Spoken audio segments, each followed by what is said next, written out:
Today we are going to be continuing on our series on Seneca's moral letters to Lucilius. Thank you guys who are joining me on this series. You're wise, okay? It's kind of funny. I'm going to continue doing this series even though this is definitely some of the least popular videos on this channel. But those of you that are actually following along and going through this, smart move, because many people are not.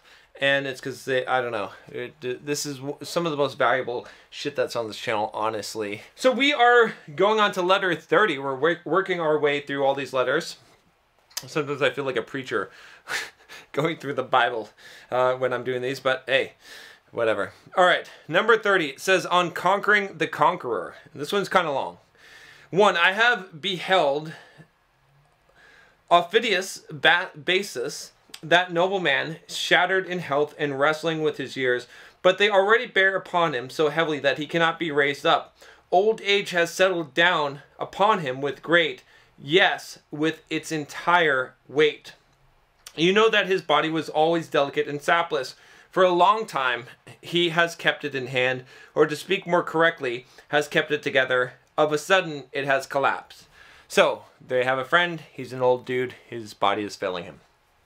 Number 2, just as in a ship that springs a leak, you can always stop the first or the second fissure, but when many holes begin to open and let in water, the gaping hole cannot be saved. Similarly, in an old man's body, there is a certain limit up to which you can sustain and prop its weakness.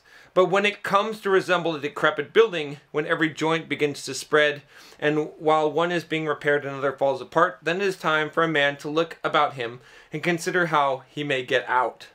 I like how he, I mean, the way that he describes this here, right? I mean, we're all going to face this at some point, probably, you know, death, right? Where your body's failing you and falling apart.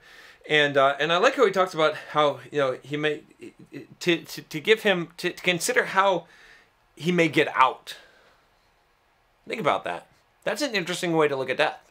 It's a way to take control of something that you don't have control of, and to say, instead of waiting for death to come from me, how can I get out of this body? It's failing me now. Maybe I need to eject. Okay, so it's kind of interesting. It moves the control back into your own sphere. 3, but the mind of our friend Bassus is active. Philosophy bestows this boon upon us. It makes us joyful in the very sight of death.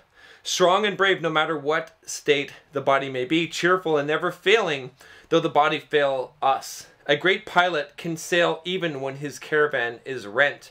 If his ship be dismantled, he can yet put in trim what remains of her hull and hold her to her course. This is what our friend Bassus is doing, and he contemplates his own end with the courage and countenance which you would regard as undue indifference in a man who so contemplated another's. So they're, you know, he's complimenting him. He's basically saying that, like, you know, like he's piloting his ship to the best that he can. You can't stop this guy. His mind is active. Philosophy has basically endowed him with this ability to be able to be outside his circumstances, to be in control of what he can control. And that's one of the most powerful things. Again, you know, I talk about on this channel about going from the victim mindset to the Bulldog mindset, and how the Bulldog mindset is the opposite. And this is the truth of it, right? With the victim mindset, you say, oh, woe is me, my body's falling apart, this is happening to me, my ship's falling apart. With the Bulldog mindset, you say, you know what? Fuck, I'm gonna grab this mast and I'm gonna run this sail here, and, you know, maybe the hole is cracking, but we're gonna sail as far as we can, right? We're gonna do what we can with this. This is a situation, and we're gonna deal with it. Number 4. This is a great accomplishment, Lucilius, and one which needs long practice to learn. To depart calmly when the inevitable hour arrives. Other kinds of death contain an ingredient of hope. A disease comes to an end. A fire is quenched. Falling houses have set down in safety those whom they seemed certain to crush. The sea has cast ashore unharmed those whom it had engulfed by the same force through which it drew them down. The soldier has drawn back his sword from the very neck of his doomed foe. But those whom old age is leading away to death have nothing to hope for. Old age alone grants no reprieve. No ending, to be sure, is more painless, but there is none more lingering. So this is a really interesting, kind of sad, you know, concept, like to think about. Is like he's describing all these other maladies that can happen to you, ways that you could die, but you could survive. You have some kind of hope, right? Even if you're being executed, right? You have some kind of hope that that someone will save you at the end, or something may stop the execution from happening. But with old age, it's guaranteed death is coming. Like there's no going back. There's nothing that can save you. There's nothing to hope for. And so so handling that is difficult. Number 5, our friend Bassus seemed to me to be attending his own funeral and laying out his own body for burial, and living almost as if he had survived his own death, and bearing with wise resignation his grief at his own departure. For he talks freely about death, trying hard to persuade us that if this process contains any element of discomfort or of fear, it is the fault of the dying person and not of death itself. Also, that there is no more inconvenience at the actual moment than there is after it is over. kind of interesting. So, this guy is really prepared for death, apparently, right? He's steeled his mind. He's ready for this. He's basically saying that if you're suffering, if you're afraid, it's not death's fault, it's your fault. And that, basically that the process, it happens. And then, it's the actual moment of death is no more of an inconvenience than after it's over, when you're dead, when it doesn't matter. So, you're kind of fearing something that's going to be like a moment and then it's done, right? It's kind of interesting. It's more of the leading up to death that is the fearful or the painful part of it. But death itself is something that's it's weird to fear. Number 6. And just as insane, he adds, for a man to fear what will not happen to him, as to fear what he will not feel if it does happen. Which is an interesting point as well, right? To fear what you won't feel. Okay? Or does anyone imagine it to be possible that the agency by which feeling is removed can be itself felt? Therefore, says Bassus, death stands so far beyond all evil that is beyond all fear of evils. So again, he's taking away this whole, that death is bad and evil, and he's making it a natural process, and he's saying, again, not something to fear because you're not even going to feel it. You're not even going to feel what's going to happen, and then afterwards you're going to be dead. These are thoughts we don't like to dwell on. These are thoughts that we don't like to think about ever in our lives, but they're worth thinking about, because when you think about these things and you face this reality, I think it helps you to understand the morality and the finiteness of life, and to realize that you only have so much time. Like, it is ticking away. This is coming. You will have to face this at some point. Better to face it now and better to be ready. Like, rather than, I think a lot of us have this fear that's like hanging over us, this dread. We know it's coming and we've never dealt with it, and we've got this monkey on our shoulder and we just want to ignore the monkey. Okay, but it's time to face the monkey now, before we get to the end, before we get to that point, and to make peace with it. And then we can live our lives free from the monkey being on our shoulder, and live a much more better and fruitful and happier life, and a more fulfilled life, knowing that we've already dealt with the toughest thing that we're going to have to deal with in our lives, which is the end of our lives. Number 7. I know that all this has often been said and should often be repeated, but neither when I read them were such precepts so effective with me, nor when I heard them from the lips of those who were at a safe distance from the fear of the things which they declared were not to be feared. But this old man had the greatest weight with me when he discussed death, and death was near. So again, he's talking about here that a lot of people have talked about this in the past, but they're blowing smoke because they're not near death. This guy's fucking facing it, and he's still saying these things. So it's a lot more impactful and meaningful. 8. For I must tell you what I myself think. I hold that one is braver at the very moment of death than one is approaching death. For death, when it stands near us, gives even to inexperienced men the courage not to seek to avoid the inevitable. So the gladiator who, throughout the fight, has been, no matter how faint-hearted, offers his throat to his opponent and directs the wavering blade to his vital spot. But an end that is near at hand and is bound to come calls for tenacious courage of soul. This is a rarer thing, and none but the wise men can manifest it. What he's talking about here is kind of an interesting concept. He's basically saying that, look, I think that when people are faced with where death is certain and it's coming, and they have a lot of bravery, but when it's a little bit out, when it's a little bit far off, when it's still a possibility, When it's not absolutely right there at your doorstep, that's when the fear is the greatest. And he's saying this Bassus guy has actually conquered that. So he's actually a really wise and brave man because he's actually able to withstand it, that he's not afraid.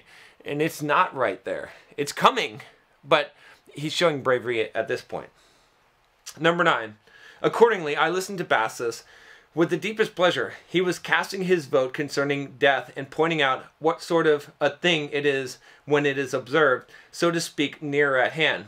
I suppose that a man would have your confidence in larger degree and would have more weight with you if he had come back to life and should declare from experience that there is no evil in death. And so regarding the approach of death, those will tell you best what disquiet it brings, who have stood in its path, who have seen it coming and have welcomed it. He's the one who gets this, who understands this. You know, it's almost that, like, if you're listening to this, maybe you would have to have someone who had actually died and come back and said, "Don't worry, it's fine, it's cool, it's death is great, it's you know, in order to believe this, right?" But Bassus, he doesn't have that. He doesn't have that luxury. He doesn't have someone telling him that. He knows he is actually wise enough to really actually truly believe this. This is like the real test, right? Number 10.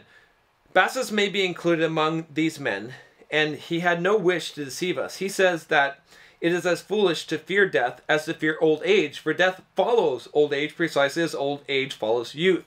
He who does not wish to die cannot have wished to live, for life is granted to us with the reservation that we shall die. To this end our path leads. Therefore, how foolish it is to fear it, since men simply await that which is sure, but fear only that which is uncertain. So, I'll repeat that. Therefore, how foolish it is to fear it, since men simply await that which is sure, but fear only that which is uncertain. So, so again, right? It comes down to facing, like, the best way to get over the fear of death is to realize that it is certain. We fear what is uncertain, but we don't fear what's certain because we know that it's coming. We know absolutely, right? We can't fear something that we know for sure, right? That is going to happen. It's the unknown. And you say, well, wait a minute. When I get on a roller coaster, or, you know, if I were in a plane that was going down, I would fear that. True, but it's because you're not certain that you're going to die, okay? But if someone put a gun to your head and they're like, "I'm going to shoot you," you might not be happy, but there's no fear because you know that you're going to die. It's going to happen. Okay? There's no question about it. You might not live. There's no "I might live." That's it. You're done. Number 11. Death has its fixed rule, equitable and unavoidable. Who can complain when he is governed by terms which include everyone? The chief party of equity, however, is equality. But it is superfluous at the present time to plead nature's cause, for she wishes our laws to be identical with her own. She but resolves that which she has compounded, and compounds again that which she has resolved. So, again, he's saying that it's fair. Okay, it's part of nature, it's natural, right? And basically, you know, every man is governed by the same terms. So how can you complain against this? How can you say that it's unfair? Every single person is going to face this. This is unescapable. Number 12, a lot of death. Some of you don't like the death ones, but hey, this is part of it. If it falls to the lot of any man to be set gently adrift by old age, not suddenly torn from life, but withdrawn bit by bit, oh, verily, he should thank the gods, one and all, because after he has had his fill, he is removed to a rest, which is ordained for mankind, a rest that is welcome to the weary. You may observe certain men who crave death even more earnestly than others are wont to beg for life. And I do not know which men give us greater courage, those who call for death or those who meet it cheerfully and tranquilly. For the first attitude is sometimes inspired by madness and sudden anger. The second is the calm which results from fixed judgment. Before now, men have gone to meet death in a fit of rage, but when death comes to meet him, no one welcomes it cheerfully, except the man who has long since composed himself for death, right? So this is interesting here. Again, you know, he says there's people that actually call for death, that want death more than other people want life. And, you know, this brings me back to this idea of, are you truly living? right? Are you actually living your life? You know, I saw this Osho quote where he said that, I can't remember the exact quote, but he was basically saying that, you know, it's that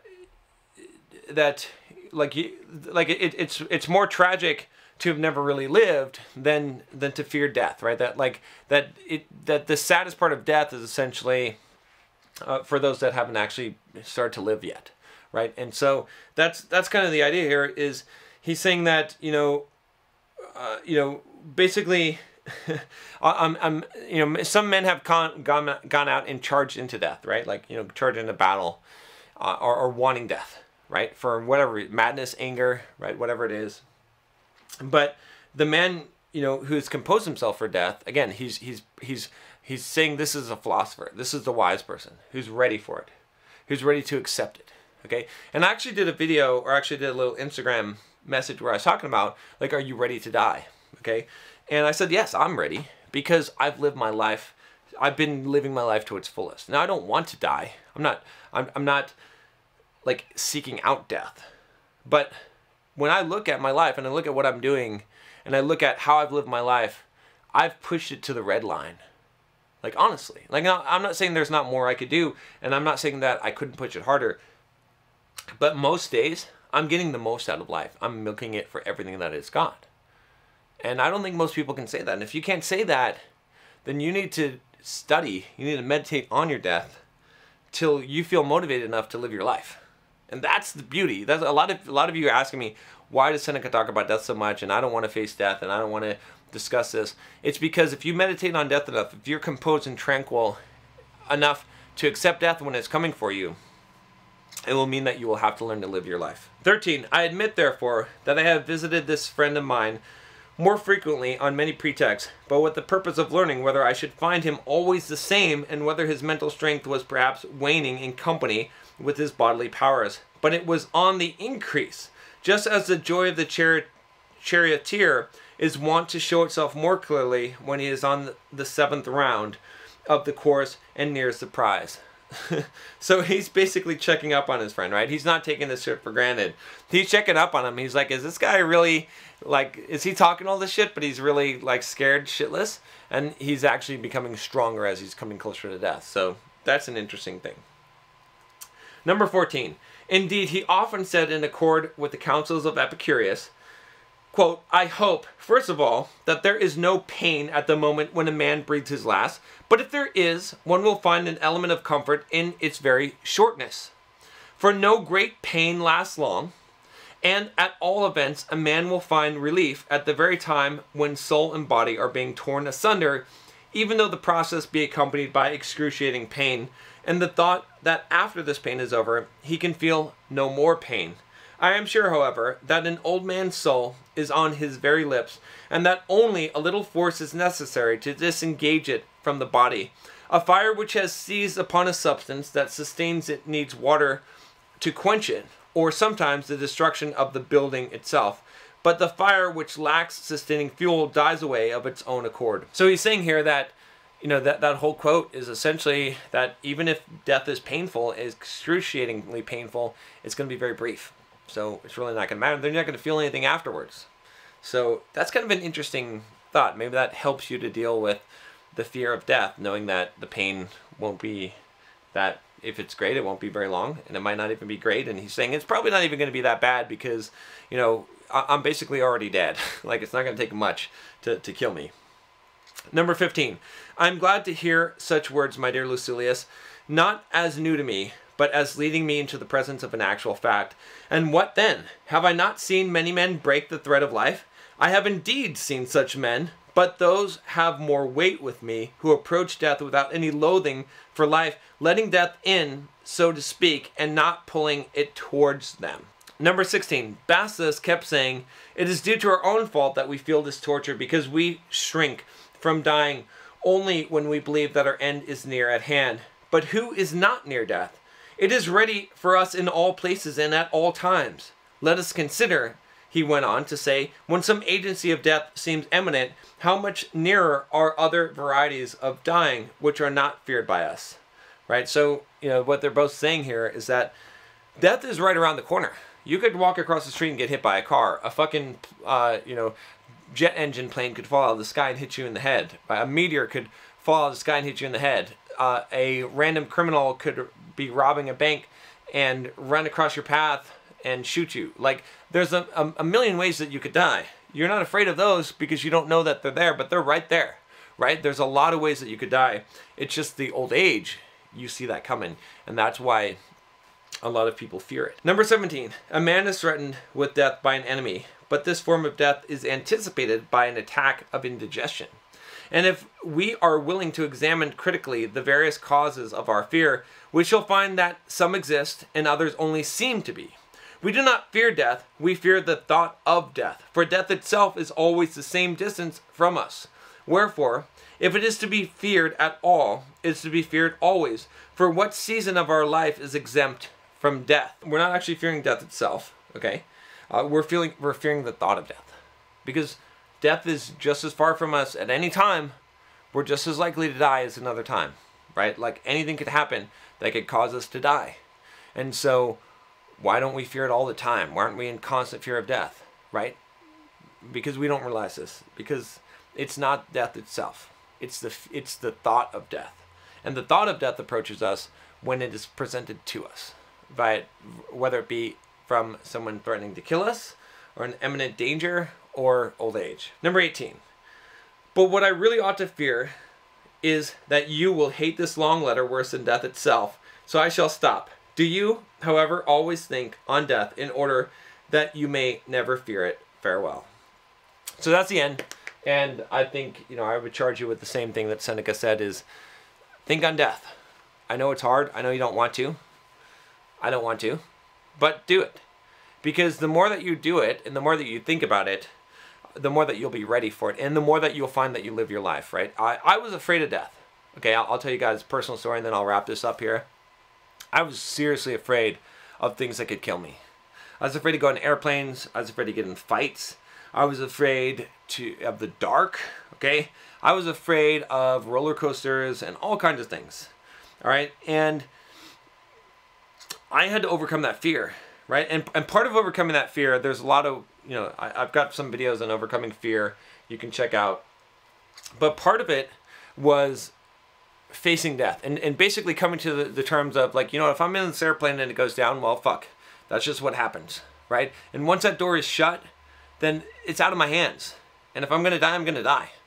And worrying about it and being afraid of it and fearing it is not a way to live my life, right? It's coming. And to realize, to some degree, like I told you guys in this video, that I need to live my life. And that one of the best cures for the fear of death, like one of the reasons why, and sometimes when I'm in an airplane, I experience this. I don't know if you experience this, where something's good in your life, or you're trying to go somewhere and you're going to go on some adventure or something, and you're like, oh, please, I don't want to die now. Right? Because you're like, oh, I hope I don't die now because I'm going to go see so-and-so, or I'm going to go and do this, or I have this thing planned, right? And it's kind of funny. But the reason why we think that way is because we haven't been living our lives to its full potential. Like, the more that you've been living your life where you don't have regrets, the less that you'll fear death. The less that you'll have that kind of feeling of, I hope I don't die now because I have so much more left to do, right? I still have plenty left to do, but I've also done enough, and I've lived my life enough where I'm a lot more comfortable. I'm not saying that I'm 100%. We're all working on this. But I am saying that I'm way more comfortable with death than I was before, because of the way that I've chosen to live my life. Because I've chosen to live my life in freedom. I don't have regrets. I do what I want, right? I've got a little, I do what I want. All right, guys, that's it.